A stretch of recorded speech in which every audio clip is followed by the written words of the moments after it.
Good afternoon, everyone.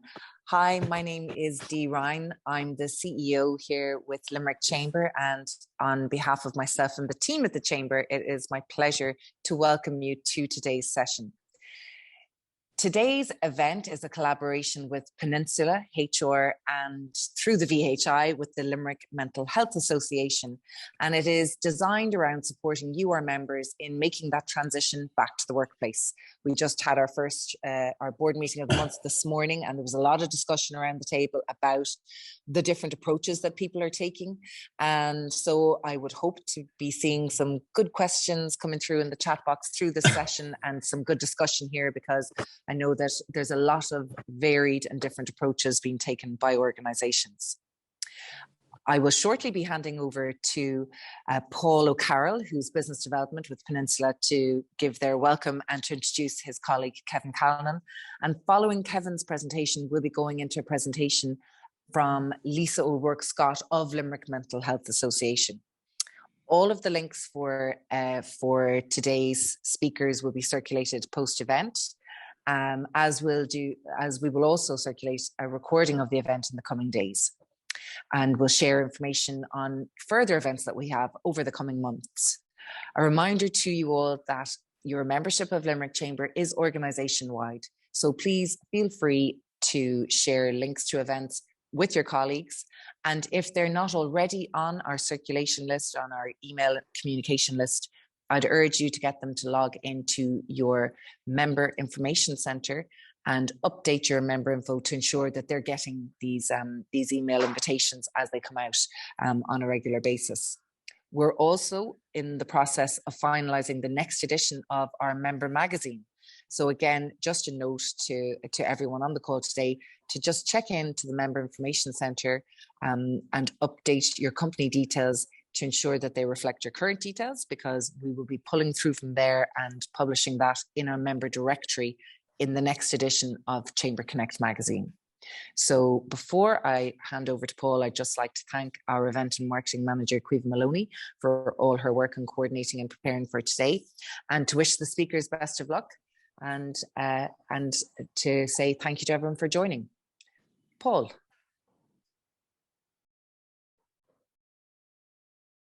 I think we may have lost Paul. We may have lost Paul. Yeah. Yeah. Always the way with technology. So I think I might just move straight in. Perfect. And if everybody can just let me know if they can see my slides there. Yeah, we can there. Yeah. Perfect. Okay. And just to follow on, Dee, just to thank yourself and the Chamber for allowing us to have a conversation with members today on this issue, and also I'm delighted that Limerick Mental Health are on this session as well. I suppose just to start off by saying, my name is Kevin Callanan. I'm a qualified barrister, so I've worked in HR and employment law in particular. I was 12 years in practice before I joined the Peninsula Group. So up to COVID, I thought I'd seen everything in relation to HR and the workplace. But it's been a very challenging year for everybody, from employers to employees. And I think now we're entering into a phase where we're starting to see transition, people moving back into the workplace, back on site. And there are obviously issues around that and complications. So in the time I have today, I'll run through what we're seeing at the minute, things to watch out for, and I suppose having a look at how to address issues as they may arise. So obviously, in terms of the session we're going to look at today and the time I have, we're going to look in particular around the issue of supporting staff. There is no doubt this is a big readjustment for people after a year or 2 years working remotely, or people being, let's say, in the workplace to a far lesser extent. So you could have had an office space where you were down to minimal staffing on site, and now suddenly everybody is returning to the workplace, and that has challenges. And some people have become used to working in a very quiet office environment, and suddenly now all of their colleagues are back on site. So it's not just to see it from the perspective of somebody who's been off-site working at home. It's to look at it from the perspective of people who've been in throughout the pandemic and have been working away in the office. So what we're going to look at today as well is the communications with employees. There's absolutely no doubt that a key factor to, I suppose, good employee relations at the minute is communicating everything you're doing as you're about to do it to all of the workforce. Because we have seen in some instances employees resisting calls to come back in.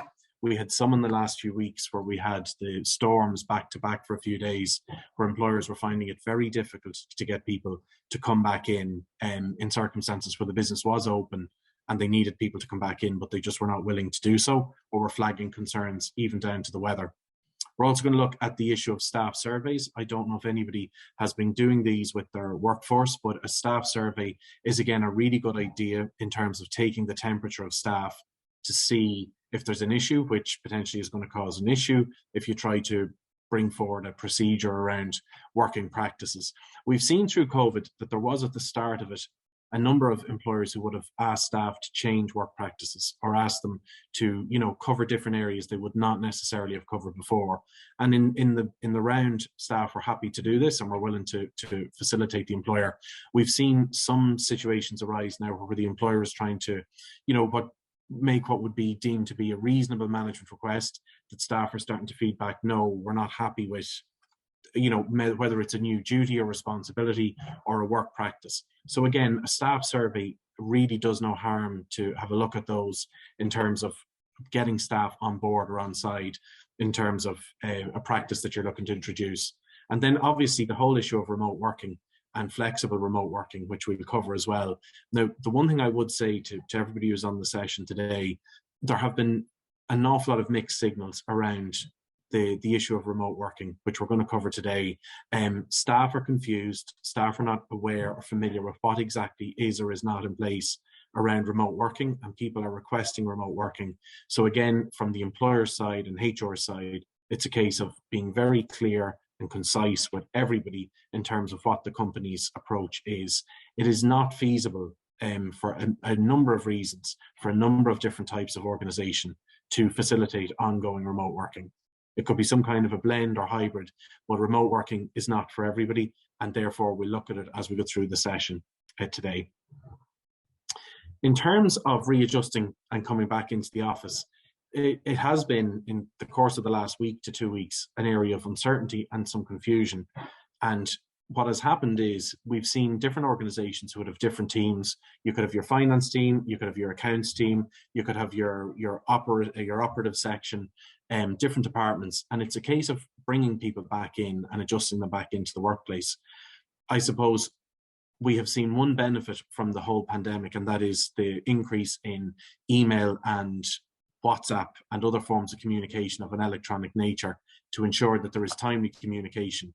But if anybody has had any difficulties with getting people to come back into work, what is usually suggested is an approach, a run-in approach or a lead-in approach, to set out a week in advance to inform people that as and from a certain date, they will be required to return back into the workplace. Now, you may field queries from employees around childminding, their home situation, something that requires them to continue to be at home.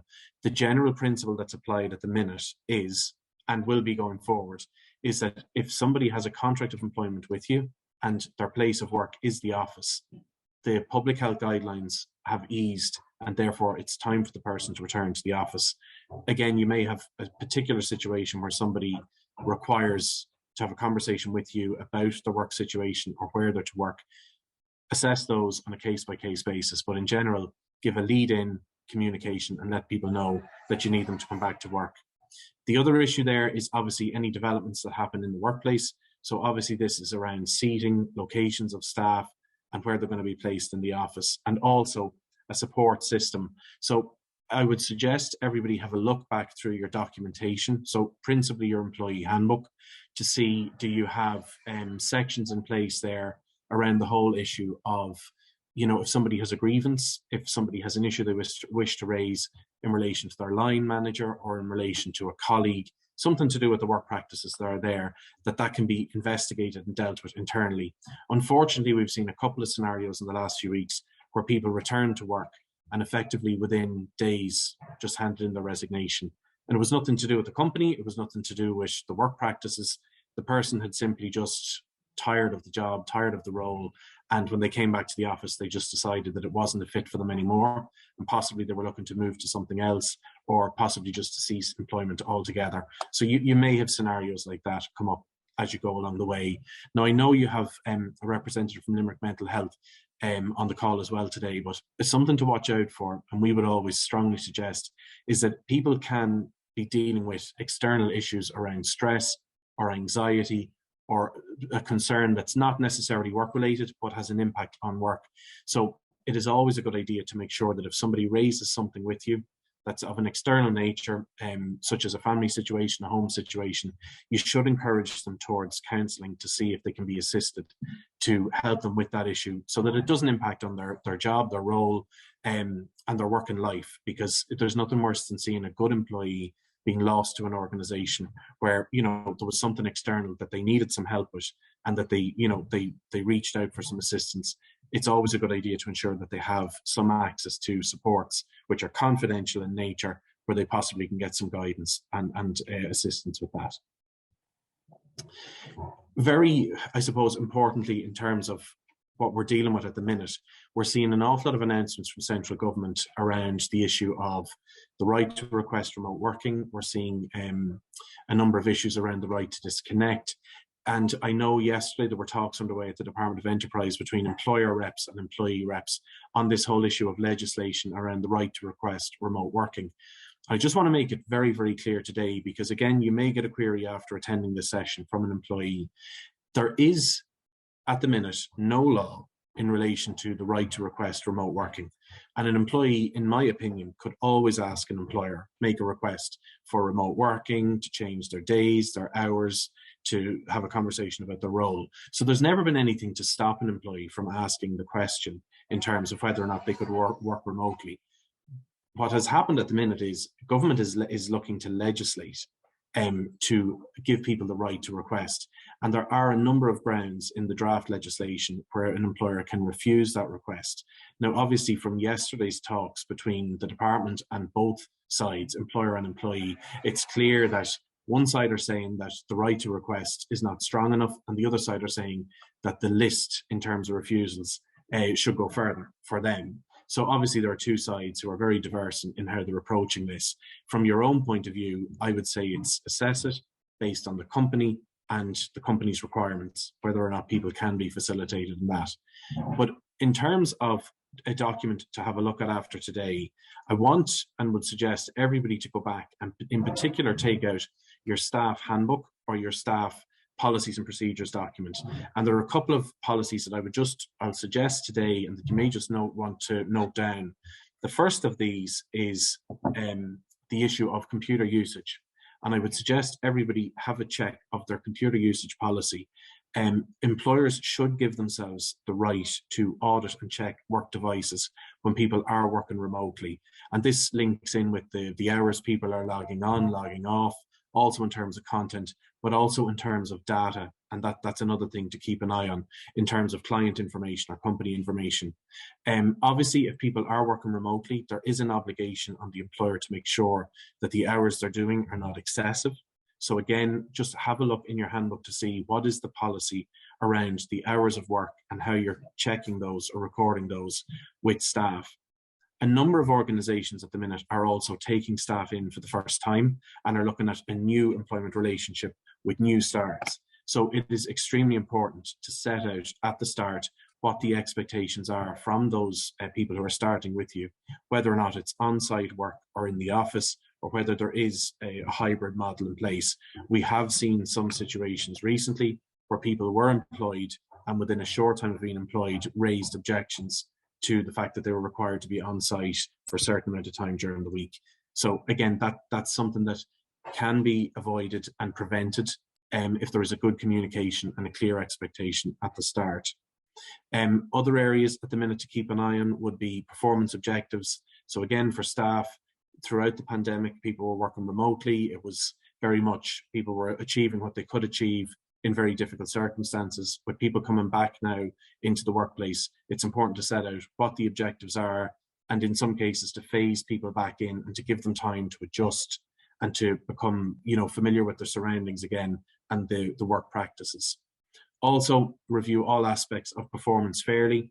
A lot of employers are looking at now doing not a performance appraisal, but a kind of a check-in with employees on a one-to-one to say, look, How have you found the last 2 years? How are you finding getting back into the office? Is everything okay? Is there anything we can assist with? And that goes an awfully long way to preventing more formal complaints or processes coming up later on.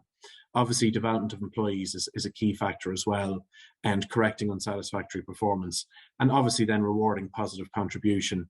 But in the staff handbook, I would also suggest people have a review and a look at the reporting of sickness procedure, because obviously people are going to continue to be out through absenteeism, through illness. Obviously, COVID is not entirely gone, and you need to make sure that you're keeping a safe workplace, not just for somebody who may have symptoms or may have COVID, but also for everybody else who's there. And that reduces anxiety in individuals who are on site if they know that you have a robust reporting a sickness procedure. And obviously then the key ones to also be aware of are dignity and respect in the workplace. We've seen an increase in the number of investigations employers are having to do around complaints of discrimination based on gender, age, race, and also we've seen an increase in a number of complaints around allegations of sexual harassment in the workplace as well. And a thing to watch out for is that if a complaint does come in, that it's dealt with immediately, and that person gets the adequate support. But a number of companies have run social events to try to get people back and settle them back into the workplace. And unfortunately, there have been certain complaints raised by staff in some situations around discrimination and sexually inappropriate commentary as well. So it's just something to be aware of and to watch out for. But dignity and respect in the workplace, I would recommend everybody have a look to see what their policy actually says on that area, and also to check when employers last conducted any training with staff on general dignity and respect in the workplace. In terms of good communication, just the benefits that I would say are blatant in this regard. Develops trust between the employer and the employee, stops situations where people are missing work from anxiety or any issue that they have with the employer. It'll have an impact on employee engagement. It'll improve the organizational culture. It assists with change, lowers friction, increases productivity, retains staff, maintains good well-being, and reduces stress. I would say that the most important part of that slide there, apart from well-being, is retention. There has been an increase in the number of staff who are looking to move between positions. There's no doubt that that is the case. And what I would always recommend and always suggest is that do everything possible to retain good staff rather than having people leave. When people do leave, consider an exit interview process. Give the person a chance when they give you notice to come in and ask them, have they any issues with the company or anything that was done incorrectly that you can possibly help with before they leave. That's good practice, because you could have an underlying issue that's affecting other staff, and at least you're able to deal with it and tackle it, and therefore improve well-being in the workplace overall. So there are just some benefits to good communication in the workplace. In terms of staff surveys, it's always a good idea, as I said earlier, to monitor the mood of the employees, take, I suppose, the temperature of the workforce overall to see how things are going, look at ways to improve, adjust unpopular procedures, introduce training opportunities, and address any concerns if they arise, or even before they arise. If somebody raises something with you at an early stage, it's always easier to cope with that at that time rather than later on. In terms of the right to request remote work, to cover this very briefly, just to be very, very clear, this is a bill, this is not a law. It is still moving through the Oireachtas, and it is still in consultation with parties, as I said, on employer and employee side. The reality here is it's part of a vision by government to have a remote working as part of a permanent feature, which will impact socially, economically, and environmentally. The commitment does underpin a right to request remote work, and it was made in January of 2021. Now, obviously, this is proceeding to move on, but it is not in place yet. The other issue here around remote working is update the documentation that you have in place post-COVID, set the expectations down, ensure that there's a tracking system for people clocking in, clocking out, and taking their breaks. And if anybody is still working remotely or going to work on a hybrid model going forward, you have to have an ongoing system of checking that, which is compliant with the Workplace Relations Commission and the relevant legislation. Access your computer data in terms of technology and security systems, have the culture of trust, mark employee well-being as a priority. Obviously, professional development goes on, and a safe home working environment for staff. I don't know if anybody has throughout COVID, conducted risk assessments of people's home working, but it's always a good idea to have done it in terms of being compliant with the Health and Safety Welfare at Work Act as well. The documentation, as I said, it's an ideal time to update your staff handbooks in particular, because everything has changed throughout the last 2 years, and staff generally are willing and agreeable to the employer updating the relevant procedures, such as I said, the grievance procedures, the data procedures, and so on. Update, be clear with staff, give them a chance to consider what you're putting out to them, and if they have any issues, encourage them to come to you within a reasonable amount of time so that you can tackle the questions and deal with the queries. And that is the end of my presentation.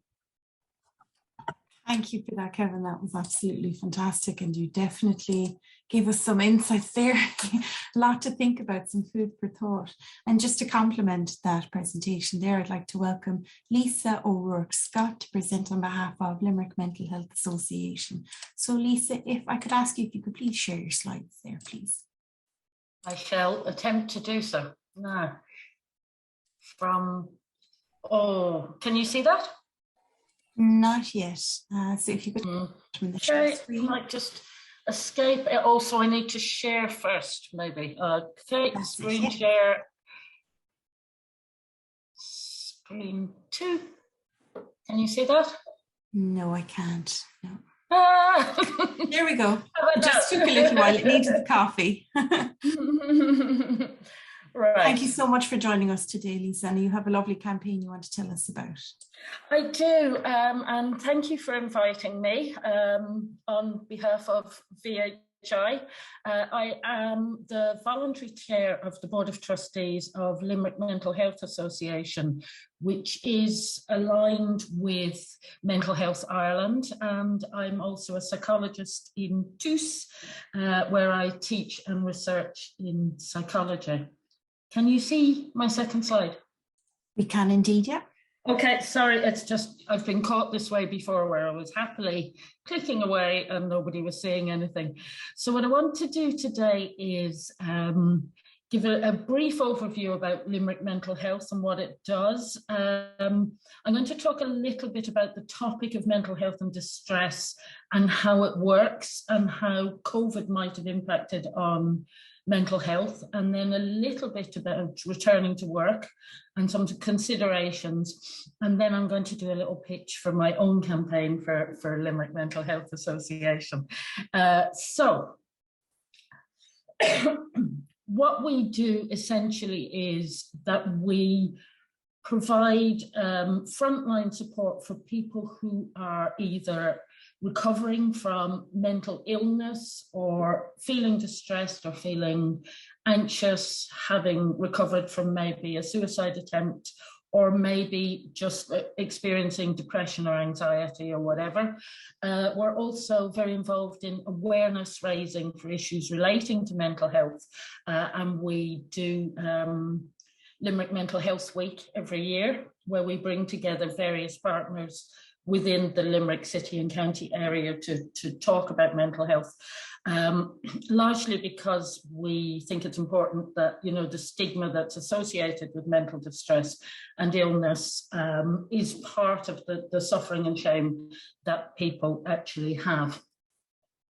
So essentially what our organisation is doing is we're offering kind of kindness and support and social outlets to people who either self-refer or refer or find themselves, you know, come to us after being with another service. We have various classes and workshops and activities, walking groups and so on and so forth, because often people's mental distress is related to isolation and loneliness, which I'm going to talk about a little bit more in relation to COVID-19. And we also refer people on then to more specialist agencies who can actually give them more detailed support, because our service is very much at the front line of what we do. You may notice that I've been calling it mental distress rather than mental illness. This it's to do with the fact that I think there's still a bit of a stigma about mental illness as a kind of diagnosis. Sometimes it's helpful to call it mental illness because then it's outside of a person's control, but sometimes it also is stigmatizing as well. So I suppose just to note that 1 in 4 people in Ireland at some point in their lives will experience a diagnosable mental illness, and that excludes people who just have garden variety depression and anxiety and maybe don't get a formal diagnosis, because these things exist on a kind of continuum from, you know, complete and utter wellness, which hopefully some of us experience some of the time, to feeling very, very mentally distressed in one way or another. So I suppose when I'm working with students in TUS, I like to tell them that they, rather than thinking about those people with mental illness and us people who are mentally well, that we think in terms of mental wellness and mental distress to be states on a continuum that we move into and out of over time. A couple of stats. We have in Ireland one of the highest rates of mental health illness in Europe. 18.5% of the population were recorded as having a mental health illness within the 2021. We also have way above the depression rates of other European averages, both for men and women. 28% of children have been diagnosed or have experienced bullying, and 14% were cyberbullied. And I suppose this is just to give a flavour of what's going on in terms of things that can impact on mental health. I suppose one of the things is it's actually expensive to the nation not to take care of mental illness. The World Health Organization recommend that 12% of the mental health budget is spent on mental health. We actually spend 4.1%. So it's kind of barely cancelling out what is going on with people's mental health. The UK, the National Health Service, which is somewhat in decline, is still spending 13% of its health budget. So we're really behind in taking care of mental health issues in Ireland, but hopefully that will change. So in terms of what the research tells us about the pandemic, there has been, the Chinese have done a lot of work on pandemics because they've been more experienced of them than us. And they've done a kind of a review of all of the psychological evidence of how people respond to pandemics. And they talk about this thing called headline stress disorder, which is essentially a strong emotional response to the pandemic. You may recall at the very start of the pandemic 2 years ago, we were seeing images of people in Italy dying, and you know, what are they going to do with the bodies and so on and so forth. And this was hugely anxiety provoking for everybody that saw them. And I suppose over time we became a little bit more confident about our survival, but there were also a huge number of bereavements as well. So on top of that, we have issues with people experiencing bereavement as well as anxiety. And these things can cause physical symptoms, which in time could potentially progress to physical and mental disorders. So I realise I'm being very, very negative, and I don't mean to. We'll get on to the positive stuff in a little while, but you would think that we're all gone back to work and everything is fine now. So I want to talk a little bit about the biological processes that go on when somebody experiences stress. And of course, in this context, we have entire populations experiencing this together, but individuals will experiencing it in different ways. So this is Saley's general adaptation system. It was actually conceptualized in the 1950s, but it's still used by psychologists today to understand how we respond to stress situations. So in that first category there, you'll see good health or homeostasis, which is this when we're in balance. Yes, there are some stressors, because psychologists will argue some stress is good because it's motivating and it gives you interest and it gives you all those kind of things. But then you move into this, if something unexpected happens or something different happens or there's a change, you move into this alarm stage. And in this alarm stage, your resistance and your ability to deal with stress actually dips. So people find that in the beginning of a stressful kind of circumstance, they dip. But then what happens is that there is a resistance stage. But unfortunately, the resistance stage isn't necessarily a good thing. It's actually a bad thing, because what people are doing is they're coping, they're not having the immediate alarm symptoms, but what they're experiencing often is these suppressed symptoms, which they're getting on with life, they're doing their best, and then they hit the wall and they go for exhaustion. Now, not everybody does this, obviously, but for some people, this is what can happen. And they end up having a breakdown or a burnout as a result of that. So the trick is to get back to a good state of homeostasis and deal with this alarm stage along the way. So people did, in many cases, adjust to COVID situations. Some people found that it was more flexible for their family commitments, that they had more time because they weren't commuting. Potentially they saved money on petrol and lunches out. For some people, they were more productive, others not so much. It was possible, because all the meetings were online, to attend many, many more meetings, as I'm sure you're aware. Of course, the distractions is a mixed bag. If people have children and family at home, they're going to be very distracted there. But for some people, going into work allows for more distractions, because you're meeting people, especially in the beginning of the return, because we must go for coffee, and potentially a lot of time could be taken up with people reacquainting themselves with one another. There's also potential for people, when they're working at home, to begin to feel safer, because they're not experiencing the same face-to-face interpersonal conflicts that sometimes arise in workplaces. And if they're in a workplace where there is tension, then potentially they might like it at home. So I guess there's this push-pull situation where people have now adjusted to working at home, and now they have to come back again. So obviously there will be things that people will have missed. They will have missed the water cooler talk. They'll have missed all of that information that you get just from being around your colleagues, because you don't have to make a specific appointment to speak to somebody.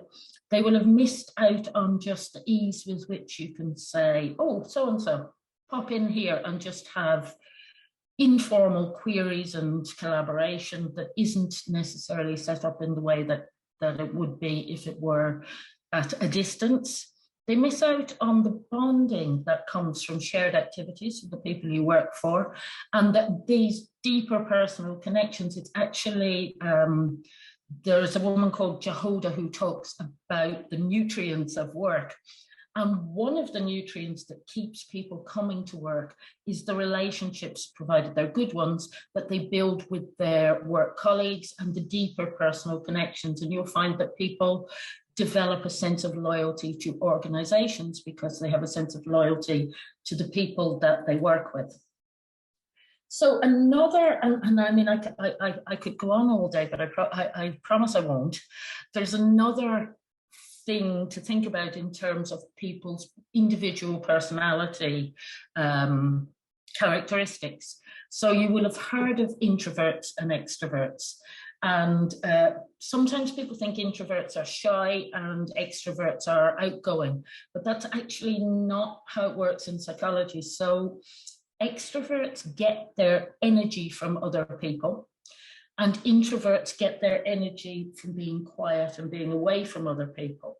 So you may find, well, it has been found, in fact, that more introverted people have actually been much more productive if they've had a quiet place to work during the pandemic, whereas extroverted people are distracted, they're looking for other people, they're like, where is everybody?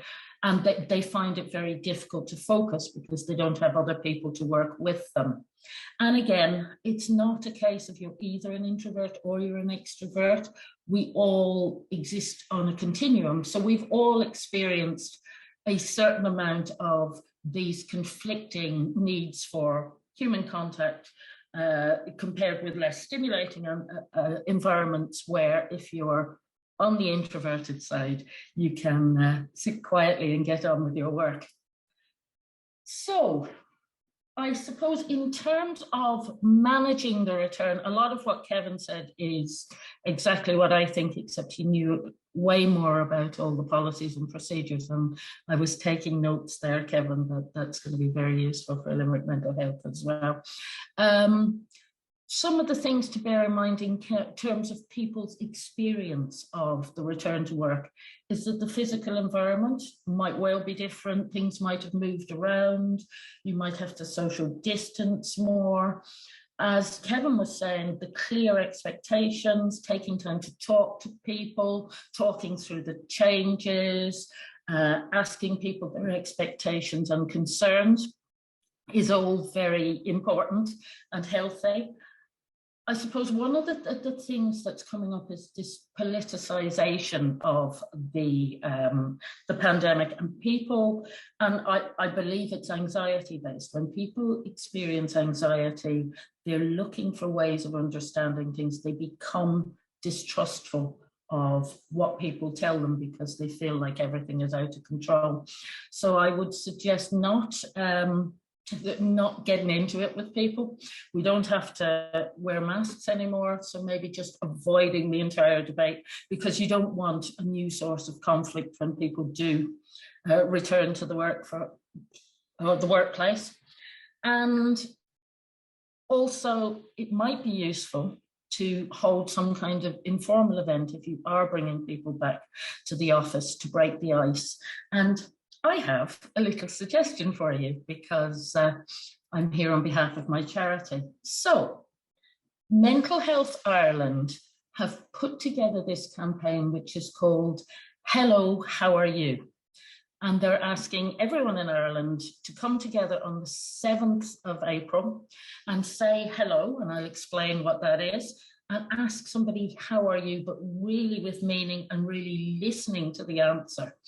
And I'm suggesting that this might be a great opportunity to bring people together in a very caring way, but also, you know, maybe a coffee morning or whatever, but also from a charitable point of view, to maybe raise some funds, have some buckets there, but it would be a shared objective to be kind to people and to take care of people's mental health and well-being. So the reason they've called it Hello is that the first thing to do is to say hello and ask, well, how are you? And the second person is to actually engage with the person. A lot of times when we say, how are you, we don't really want to hear an answer. But in this case, we want to actually engage with them so that we'll get a real answer. And then L is actively listen to them, but also L is learn about them and how they're feeling. And O is offer support. So they're the questions. Obviously, we know that people will need to learn a little bit about this before they can run an event like this. So what Mental Health Ireland are providing is free conversation cards, which gives people the steps. They're launching a website today. There's going to be downloadable resources, posters, templates, that kind of thing. A fully developed toolkit on how to ask the question and how to plan an event. There will even be t-shirts and coffee cups and so on, as well as other resources such as healthcare and so on and so forth, even in other languages. And there will be training modules on asking the question, which will be run by Claire Flynn, who is our local Mental Health Ireland representative, as well as a little bit of funding support for us in Limerick Mental Health for doing it. What I'm hoping to do is circulate some information through the Chamber about how you can register. As I said, the website's launching today. There'll be campaign information sessions from the 10th of March on Zoom, and people are welcome to join those, and also training sessions on how to run an event on the week of the 21st of March, also on Zoom. So what will you get from it? Well, one of the things is obviously for us, we're trying to raise some funds for a charity, but for yourselves, if you run such an event, you'll get a kind of more of a sense of community, which may have been lost a little bit because everybody is so far away from the workforce and not physically on site. Maybe a better understanding of mental health, which is important for relationships within an organisation going forward. Also, the idea that people can be very worried about raising issues in relation to mental health, because, you know, what do you do with it then if you do find out something? If somebody is struggling, what can you do to support them? So it's about that, and it's about normalizing these kind of conversations, that it's, you know, no different from saying, oh, I've had a bit of a cold, to saying, oh, you know, I've been feeling very anxious. These are, you know, they shouldn't be things that result in a stigma for the person who says them. Better connections, combating loneliness, because some people obviously suffered horribly during COVID of loneliness and isolation. Also, signposting to services within the Limerick area. And this, in terms of organisations, means that if people are struggling, they'll seek help earlier on and find help earlier on, and ultimately this leads to suicide prevention. So that's me. That is what I had to say. I will circulate more details through the Chamber after the meeting today. Thank you so much, Lisa. And Kevin, I'll just welcome you back here as well. We have a good few questions coming in, and Lisa, I think I've just realised what a keen introvert I am. So it's been eye-opening. An introvert and loving it, huh? The slippers really help. Mm-hmm. We do have a few questions coming in there. So the first question I'll ask is, can we still keep a face-wearing policy in the office for a length of time, even though the government has stated otherwise? And then would this policy be continued to an external event? This one I'm keenly interested in, Kevin, if you might help us with this, as we've an upcoming physical event ourselves in the Chamber, and I suppose I'm conscious that some people might not be comfortable as well. So if I could ask you if you might shed some light on that and just use the famous phrase, you're currently on mute. So I'll ask you to unmute there. Okay. Yeah, with this question, this comes up quite a bit. What I would say is the government have removed the requirement for the masks to be worn in the workplace. This is very much down to, I suppose, the communication with staff. If there is somebody in an office environment who still has a level of anxiety and concern around it, of course, they're fully entitled to continue to wear a mask themselves. It's one that you really have to assess carefully, because you can't enforce it, is what I would say. And if you try to enforce it, you may have a negative feedback from staff. So we've seen in the last week, companies have started to remove the floor markings with the arrows, the screens between computers, and they're starting to get people to work back side by side. So unless there is, I would say, a medical reason or some issue for somebody who has, you know, is high risk, apart from that, I think it is time for companies to move back towards removing all of those restrictions from the workplace. And there's some companies, I was only speaking to a business this morning, which has a number of petrol stations, and they're deciding that they're going to keep the social distancing in terms of queuing and things like that. That's absolutely fine. It's what you think may be necessary, but you cannot, I would say, enforce the public health restrictions that were there, because they're no longer there. You kind of leave it up to everyone and what they're comfortable with, which is kind of the points that Lisa touched on, just being cognizant that not everyone is the same as ourselves. Exactly. you can be anxious about the situation, just being compassionate. And I suppose just to touch on that, Lisa, a lot of people who've suffered COVID throughout the last years expressed that they've had reduced energy levels or ongoing health implications, as well as the anxiety of this whole back to normal philosophy that you're hearing now as well, that they've kind of had to deal with. And I suppose, how do you, if you have someone who is burnt out or they're anxious like that, are there any steps that an employer or even colleagues, if they notice something is different, is there anything that we can do to make them feel more comfortable or supported in that scenario? Well, I suppose, again, it would be really good for people to do the hello training on this, because a lot of this is what Kevin says. It's all about communication. I think we're both saying the same thing here. And the EAP process in companies or other supports, if you don't have an EAP process, are really important. But yeah, you're right. It will have knocked the wind out of lots of people. And potentially people could be bereaved, they could be struggling with family issues. Domestic abuse has risen horribly during the pandemic. So compassion was the word you used, Caoimhe, and I think that's a really good word for it, is that when we're bringing people back, if we can bring them back with compassion, there can be a temptation to just kind of go, well, you have to get used to it, just get on with it.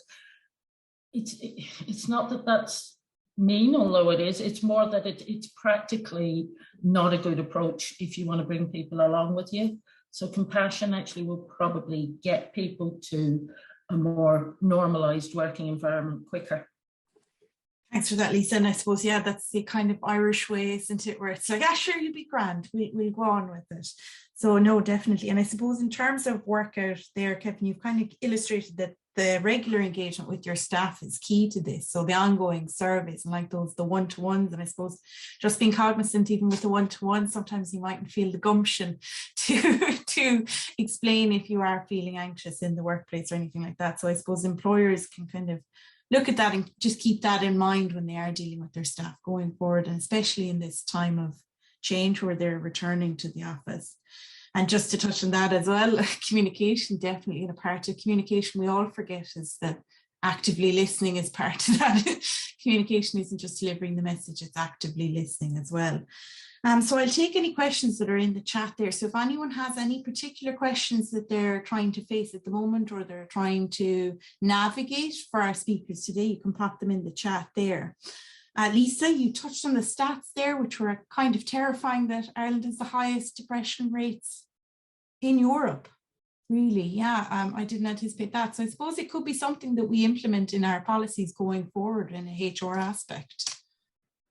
Yeah, I was very conscious when I was preparing this that it was not a very cheery topic, but at the same time, I think knowledge is power. So if we are acknowledging, okay, we have an issue here, then we can be prepared and hopefully do things which alleviate people's distress and also allow them to maybe avoid it. If we can catch things early, it's always better with mental health.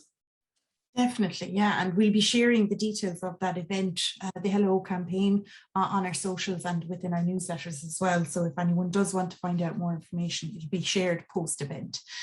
Kevin, I just have one question there. We've hosted a number of polls ourselves in regard to future work, and a lot of people are saying that they want to return to the office on a 1 to 2 day basis per week.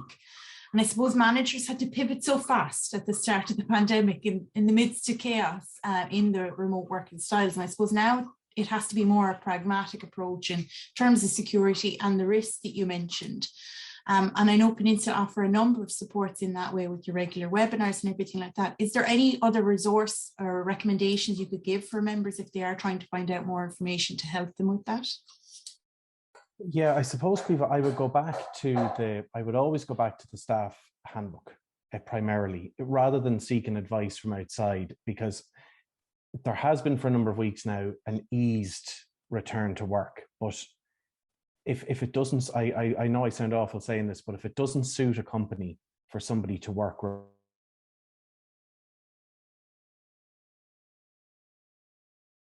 it depends terms that were there before before the pandemic hit.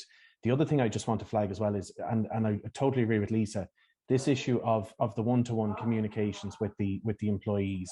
A couple of things that happened through the pandemic. We had a situation in one case in particular where an employee would not inform the employer if they were vaccinated or not. And what just to be fair about it, I think the employer drew an inference from that, and just said, this is ridiculous. Why won't this person get vaccinated? What subsequently came up was that the person was adopted and was not entitled to their medical history. And as a result, didn't want to take a vaccine that potentially could cause them a medical issue. So we've seen more now than ever before the need to talk to the staff and listen to them, because somebody may resist something or somebody may be, behaving a certain way. And it's only when you sit down and have that informal conversation, you could end up finding out that there's a totally logical reason for that resistance. So what I would say is requests for people to develop a 2 or 3 day week at home, just have a conversation with them and see if there is some way that it can be facilitated and you're willing to do it. But that is totally at the employer's discretion. But take them, I would say, as we always say in the legal profession, take them on a case-by-case basis. Don't just subjectively say yourself, I think this is ridiculous, the person should come back. Have a conversation and see if it's feasible and if it'll work. If it won't work, I think it's the case then that at that point you've exhausted it, you've looked at it, then you'd see if you can get them back. Very, very wise words there, Kevin. Thanks for that. And definitely, yeah, I think there's a lot of scenarios that are happening like that at the moment where we might not realize what someone is going through. And there's this blanket statement of everyone be vaccinated. But, we do have to be cognizant that people have lives and there's implications there as well. We do have one other question here from Damien in On Semiconductor. Any advice on addressing fears of people who have been in the office during COVID to others returning to the office now? So either Kevin or Lisa, if you would like to take that. I suppose it goes back to the same thing. People have adjusted to having lots of space around them. And I do think Irish people are particularly, we like a lot of space. You'll notice if you're walking down the road, people will do a big kind of around each other, which wouldn't happen in a large major urban centre. So we're not accustomed to having people on top of us. So for many people, the additional personal space was very helpful. I think, again, the only way to address it is by conversations. It's about saying, how are we going to manage this with the people that are going to be in each other's spaces, Thanks for that. Yeah. Can I ask Kevin a question? Go ahead, Lisa. You were talking, Kevin, about some of the more practical implications in terms of assessment of workplaces, in terms of data management, those kind of things. Small companies aren't going to be able to afford to send somebody out to people's houses or maybe have a VPN. Do you think that will scupper attempts to allow for more remote working? I don't think so, Lisa. Like, if you take throughout the 2 years, if any, a good document for people to look at, Caoimhe, going back to your previous point, a good document, if you go to workplacerelations.ie, you'll actually see the annual report from the Workplace Relations Commission. And it breaks down, I suppose, the work that it would have done on the ground in visiting businesses. Now, some people think the Workplace Relations Commission is a big problem for employers and it's anti-employer. It's not the case at all. It's very much just to check that people are not being overworked, that they're getting paid properly, and that there's a good system in place for tracking their hours and their breaks and so on. But if you take 2020, the WRC did 7,600 inspections of businesses around the country. That was on site, so even through the pandemic. But they looked at issues around people working from home. The vast majority of employers, Lisa, to answer your question, were found to be fully compliant and doing everything that they were supposed to do in terms of good employee relations and practices.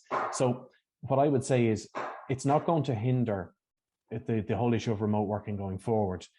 In the initial stages of the pandemic, employers were pretty quick to adapt to, we need to get a system in place. We need to have something, that's going to allow us to record this. Health and safety is a big issue. And just going back to Damien Walsh's question, people who are anxious about coming back in terms of the fear, obviously there's an anxiety aspect to that. The best way a company can address that is to say, here is our risk statement and our risk assessment on health and safety. So we are satisfied that risk is minimal and that we have a system in place. Like, some businesses are continuing on with the test kits and are doing that weekly or twice weekly. Some companies have people who are out on the road and they'll have test kits with them as well. So again, that's up to each company. But if anybody who's on this session goes back and looks at their health and safety, there will be somebody down there as the health and safety competent or responsible person. Through COVID, we had the whole protocol around having a committee set up internally, but it will bounce back now to whoever is the competent, responsible person. If a staff member has a concern about either working at home or coming back to the office, or people in the office aren't happy about the volume of people coming back, they need to direct that to that person. And then, as Lisa said, if there's an issue beyond that, they need to speak to somebody in an EAP or somebody who can give them some, confidential support around the issue of the anxiety as well. Hopefully that helped there, Lisa.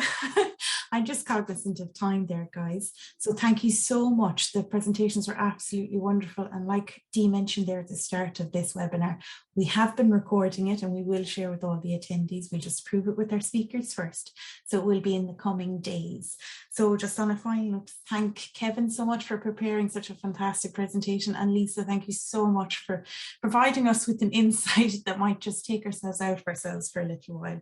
So I suppose the key takeaways from today is to just not shy away from all that we've endured the past 2 years, learn and progress, and expressing compassion and communicate with each other, understanding this has been a time of change, and after quite a traumatic period, it's a time where we can reset, change, and we can do all our best to support each other going forward, because that ultimately is the key.